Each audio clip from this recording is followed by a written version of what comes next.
the BBC's political editor, Chris Mason. He has been talking to the Prime Minister, Sir Keir Starmer, who has repeatedly refused to say whether he would sack Angela Rayner as Housing Secretary and the Deputy Prime Minister if the independent advisers on ministers' interests conclude she broke the ministerial code. Yesterday, of course, Angela Rayner admitted that she underpaid stamp duty on a new home and has referred herself to the government's independent ethics adviser. Well, here's that interview with our political editor, Chris Mason. If Angela Rayner has broken the ministerial code, will you sack her? Well, Angela Rayner has referred herself to the independent adviser.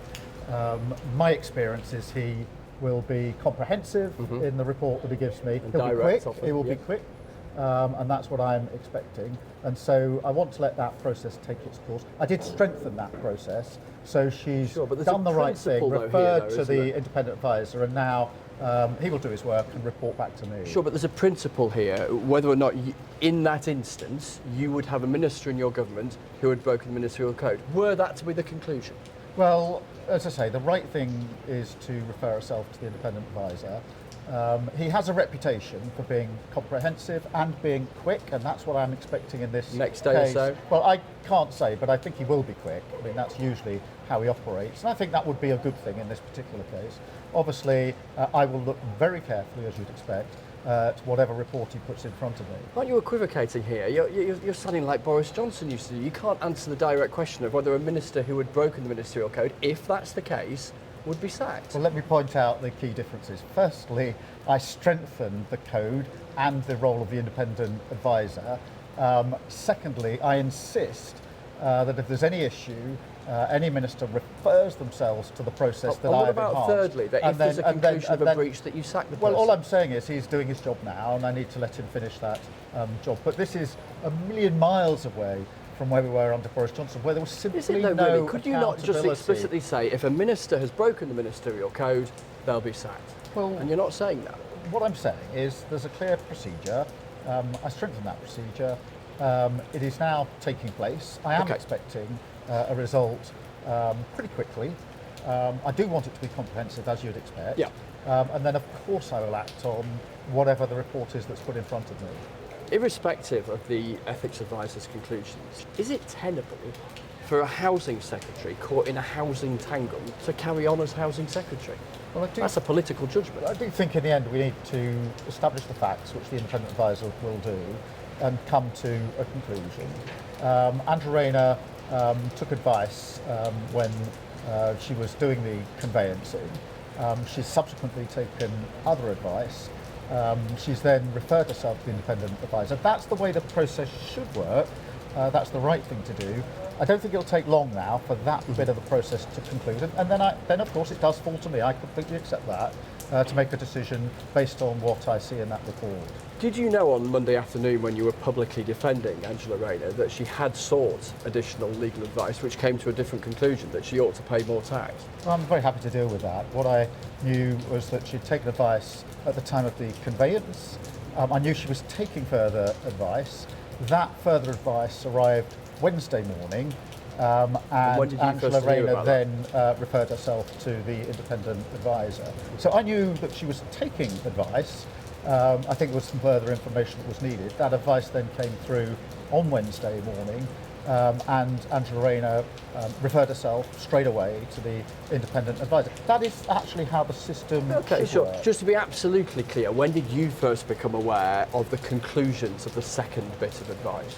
Oh, Wednesday morning, when the advice was given. I did know on Monday, just to be clear and to answer your question, I knew on Monday that she had taken advice previously when she did the conveyance. Now she was taking further advice, but the actual advice came through on Wednesday morning.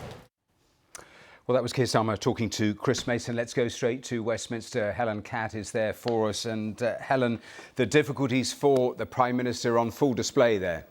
Yeah, you heard Chris there pointing to a number of the issues that are going to be looked at in the coming days. So you've got this report that is going to be done by Sir Laurie Magnus, the independent advisor on ministerial standards. That is the one that Keir Starmer was referring to there. And he is likely to look at some of the details, like what was the advice that Angela Rayner took when she originally paid that stamp duty. She's said that she's spoken to 3 different advisors, but what made her think that they were suitably qualified to be able to give her the right advice. It's those sort of detail which we looked at, and he will come to a view on whether or not he thinks the ministerial code has been broken. But as you heard Keir Starmer say there, ultimately the decision on her future rests with the Prime Minister, with Sir Keir Starmer himself.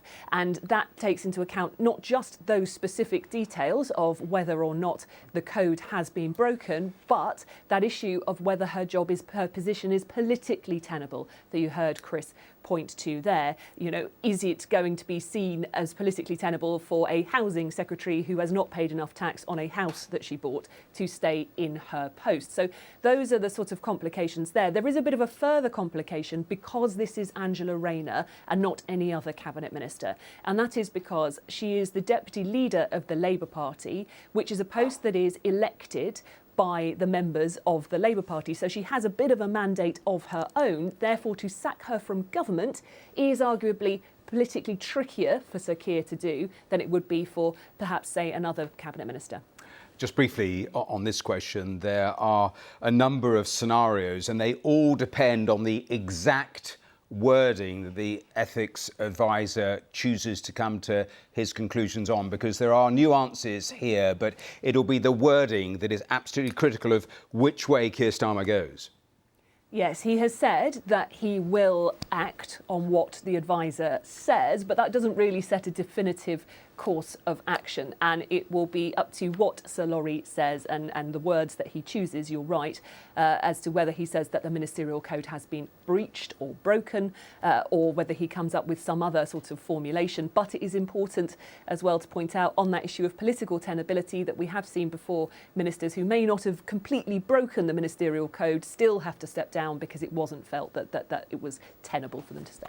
A twin final thought then, and you saw Chris do a little of it, other political journalists are all doing the same thing, absolutely going over the timeline of who knew what and when, and that includes the Prime Minister, but also for the government.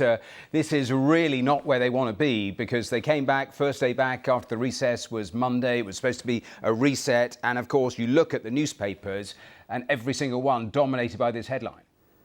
You're absolutely right. This is supposed to be phase 2 of Keir Starmer's government, which was launched with big fanfare on Tuesday. And here they are talking about the details of Angela Rayner's tax affairs and living arrangements, which is absolutely not where they wanted to be when they're trying to do that big sort of reset moment going into the autumn, that new term feeling. It's dissipated quite quickly, hasn't it?